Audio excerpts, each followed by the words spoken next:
بسم اللہ الرحمن الرحیم۔ ماہ رجب کے اس بابرکت دن میں اس تسبیح کو پڑھنے سے اپنی آنکھوں سے خود تماشا دیکھ لینا۔ جو لوگ وظیفہ کر کے تھک گئے ہیں، خدا کی قسم ایسا معجزہ آپ نے کبھی نہیں دیکھا ہوگا۔ یہ تسبیح پڑھ لینے سے آپ کی پوری زندگی بدل جائے گی۔ محترم ناظرین، آج جو خاص عمل میں آپ کے ساتھ شیئر کرنے جا رہا ہوں، یہ رجب کے اس بابرکت دن کے حوالے سے ہے۔ اس دن یہ وظیفہ کر لینا، انشاءاللہ آج کے دن کے اندر ہی معجزہ دیکھنا۔ اور کافی لوگ ایسے ہیں جو وظیفہ کر کے تھک گئے ہیں لیکن ان کو کامیابی نہیں ملتی۔ ان کے راستے میں اسی طرح کی رکاوٹیں ہیں، اسی طرح کی بندشیں ہیں، تو ان کے لیے بھی یہ عمل ہے، وہ بھی اس وظیفے کو کر لیں۔ انشاءاللہ اللہ پاک ایسا معجزہ فرمائیں گے، اللہ پاک ایسا کرم فرمائیں گے، تمام مشکلات، تمام پریشانیاں ختم ہو جائیں گی۔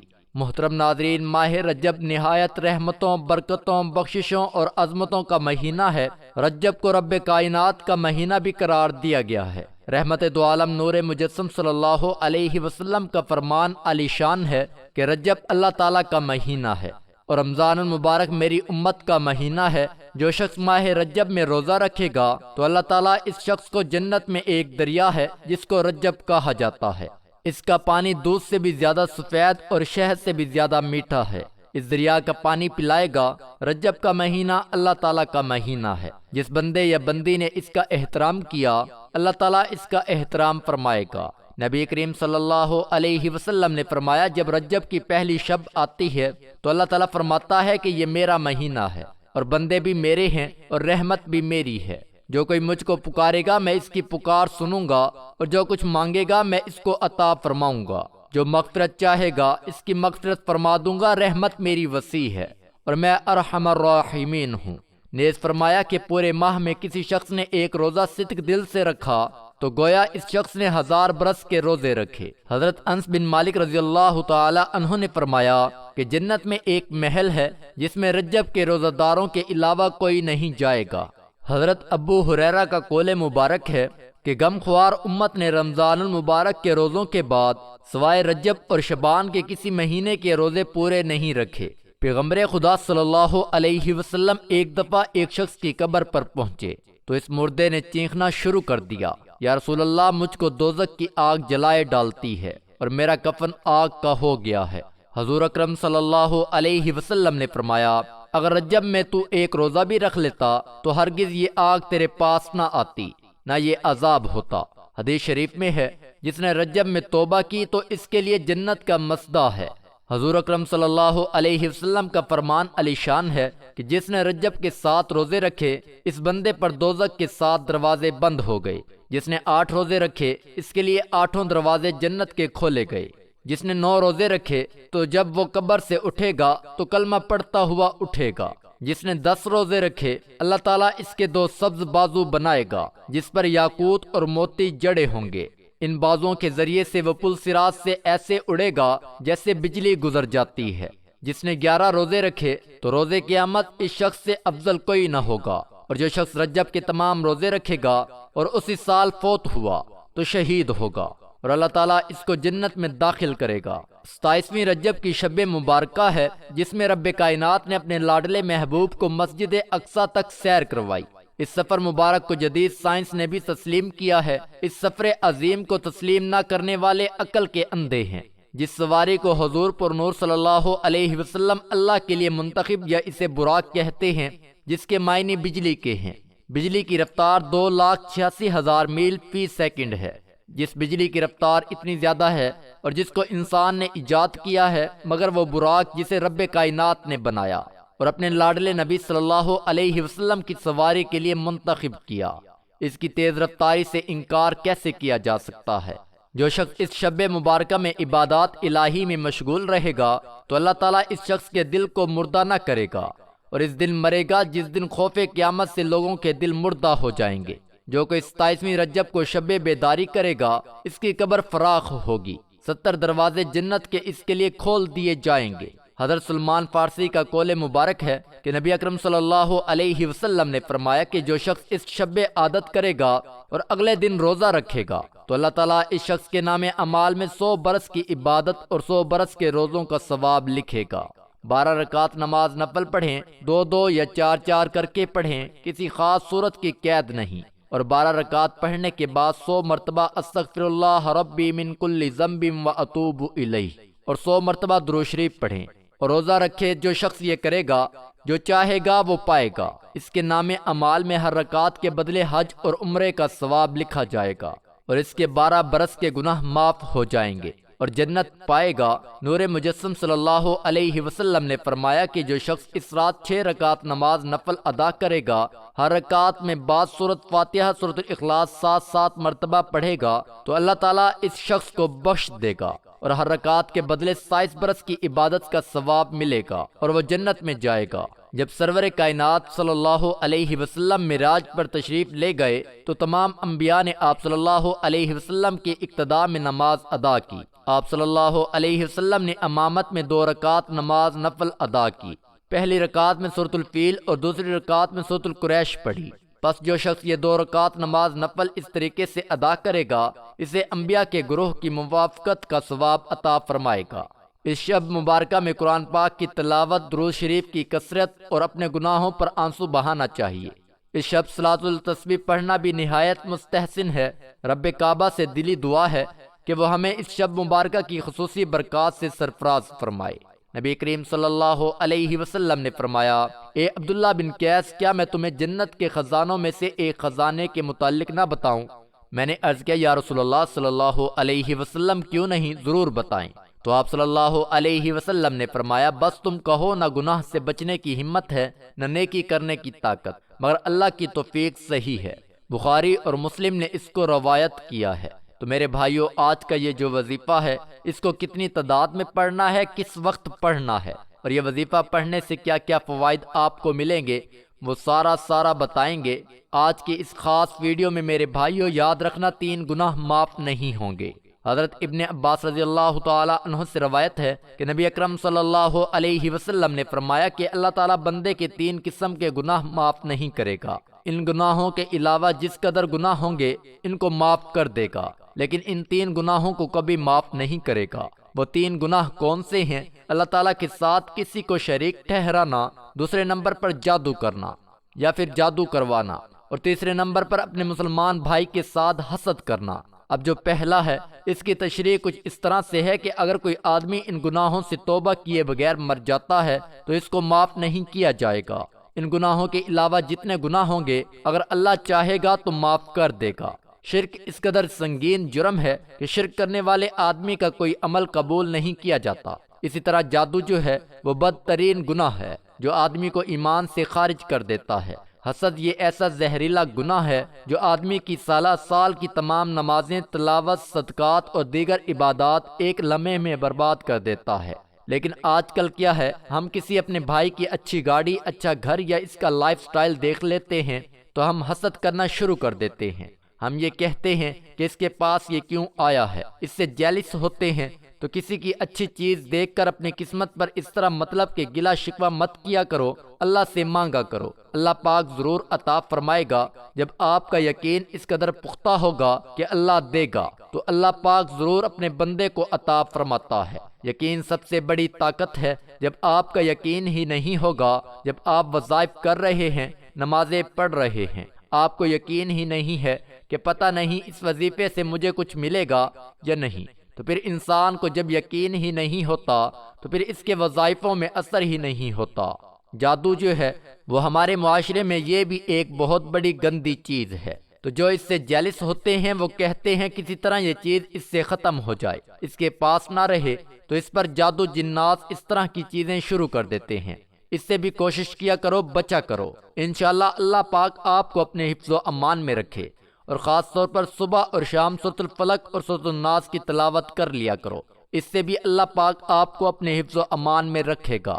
حضور صلی اللہ علیہ وسلم کے بڑے صاحبزادے حضرت قاسم رضی اللہ تعالی عنہ کی وفات کے بعد جب ان کے چھوٹے صاحبزادے حضرت عبداللہ رضی اللہ تعالی عنہ کا بھی انتقال ہو گیا تو عرب کے کفار بہت خوش ہوئے۔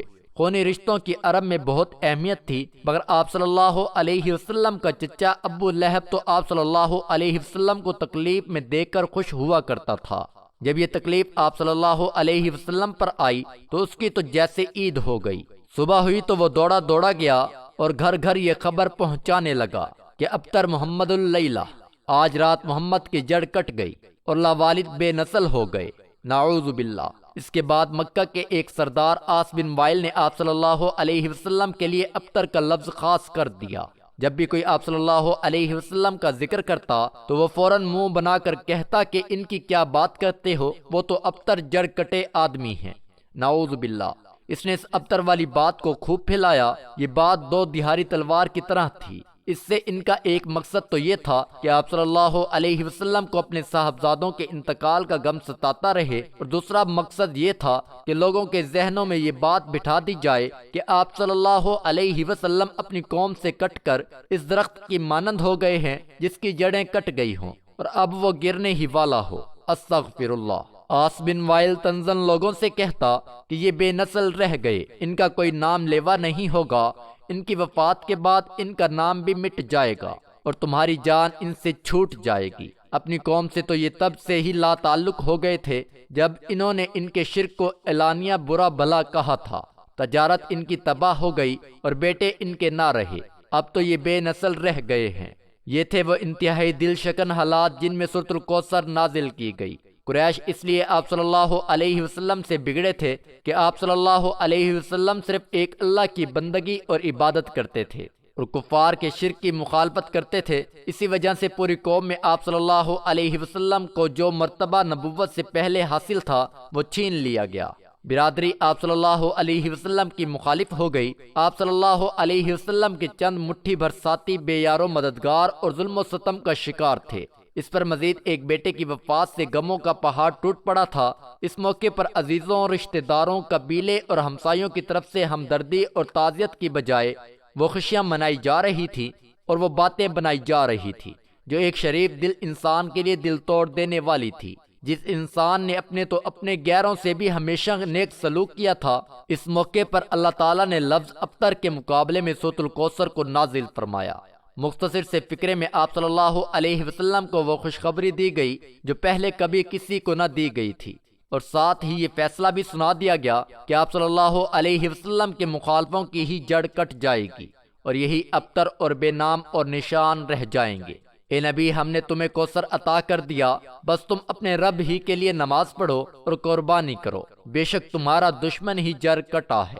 جب یہ سورۃ الکوثر نازل ہوئی اور آپ صلی اللہ علیہ وسلم نے مخالفین کے سامنے پڑھی گئی تو وہ اس کے ادبی حسن سے مبہوت رہ گئے، لیکن انہیں لفظ کوثر کے بارے میں کچھ معلوم نہ تھا، چنانچہ وہ لفظ ابتر کو بھول گئے اور لفظ کوثر کے پیچھے پڑ گئے کہ آخر اس کا کیا مطلب ہے۔ لوگ ایک دوسرے سے پوچھنے لگے کہ یہ کوثر کیا ہے۔ لوگ ماہرین کلام کے آگے پیچھے پھرنے لگے۔ ہر بازار، ہر گلی، ہر کوچہ، ہر محفل میں بس ایک ہی لفظ کی تکرار رہ گئی۔ لفظ ابتر کے مقابلے میں لفظ کوثر کا صوتی حسن بہت زیادہ ہے، حتیٰ کہ لوگوں نے آپ صلی اللہ علیہ وسلم سے اور آپ صلی اللہ علیہ وسلم کے ساتھیوں سے رجوع کیا اور لفظ کوثر کا مطلب پوچھا۔ اس طرح لفظ کوثر نے مخالفین کے پروپیگنڈے کے پر خرچے اڑا کر رکھ دیے۔ وہ مخالفین جو ابتر ابتر کہتے پھرتے تھے، ان پر ایک زبردست ضرب لگائی گئی کہ تم مخالف ہی جڑ کٹے ہو۔ اللہ نے تو اپنے نبی کو کوثر عطا کیا ہے اور بتا دیا کہ اے نبی، تمہارے دشمن سمجھتے ہیں کہ تم برباد ہو گئے، مال و اولاد اور تعلقات سب لٹ گیا۔ نہیں، اللہ نے تو تمہیں بے انتہا خیر اور بے شمار نعمتیں دی ہیں۔ بیٹے نہ رہے تو کیا ہوا، اللہ نے ایک بیٹی سے تمہاری نسل چلا دی، ایک بلند پایا امت کا نبی بنا دیا، اعلیٰ اخلاق کی بے نظیر خوبیاں دی گئیں، پھر نبوت، قرآن اور علم و حکمت کی عظیم تر نعمتیں دی گئیں۔ اس کے بعد توحید پر مبنی ایک ایسے نظام زندگی کی نعمت دی جو کہ آگے سے آگے پھیلنے کی طاقت رکھتی ہے، اور اس کے بعد آخرت میں حوض کوثر کی وہ نعمت دی جو کسی دوسرے انسان کو نہ دی گئی۔ یہی وہ نعمت ہے کہ 1400 سال بعد بھی آپ صلی اللہ علیہ وسلم کا نام ویسے کا ویسا ہی بلند ہے۔ بڑے سے بڑا مخالف بھی آپ صلی اللہ علیہ وسلم کے نام اور آپ کے پیروکار نہ مٹا سکا۔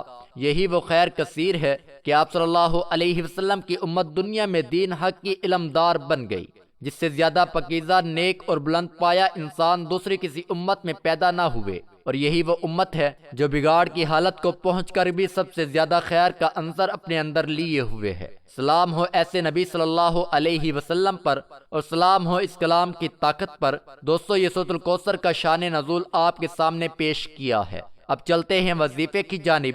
محترم ناظرین، جن لوگوں کے اوپر قرض ہیں، جو لوگ کسی بھی وجہ سے مالی تنگی کا شکار ہیں، قرض ہے کہ اترنے کا نام ہی نہیں لیتا، مسائل بڑھتے ہی جا رہے ہیں، تو میں خود قرض میں رہا ہوں، مجھے پتا ہے کہ کتنی بڑی رسوائی ہوتی ہے، تکلیف ہوتی ہے، لوگوں کی باتیں سننی پڑتی ہیں، تو اس وجہ سے قرض سے ہمیشہ پناہ مانگا کرو۔ اللہ پاک سے دعا ہے، اللہ پاک آپ تمام لوگوں کو قرض سے محفوظ رکھے، کیونکہ انسان جب ایک دفعہ مقروض ہو جاتا ہے، قرض میں ڈوب جاتا ہے، تو پھر اس کو پریشانی اور مصیبت گھیر لیتی ہے، اس کو ایسی ایسی جگہ سے پریشانیاں آ جاتی ہیں کہ اس کی راتوں کی نیند اڑ جاتی ہے۔ تو اللہ پاک سے دعا ہے کہ اے میرے اللہ، میرے جتنے بھی بھائی بہن دوست ہیں، ان کو قرض سے محفوظ رکھنا۔ میرے بھائی، ماہ رجب کے بابرکت دن میں آپ نے کثرت کے ساتھ یہ کلمات آپ کی سکرین پر شو ہو رہے ہیں، لا حول ولا قوت الا باللہ، لا حول ولا قوت الا باللہ، کثرت کے ساتھ پڑھ لینا ہے۔ کثرت کا مطلب ہے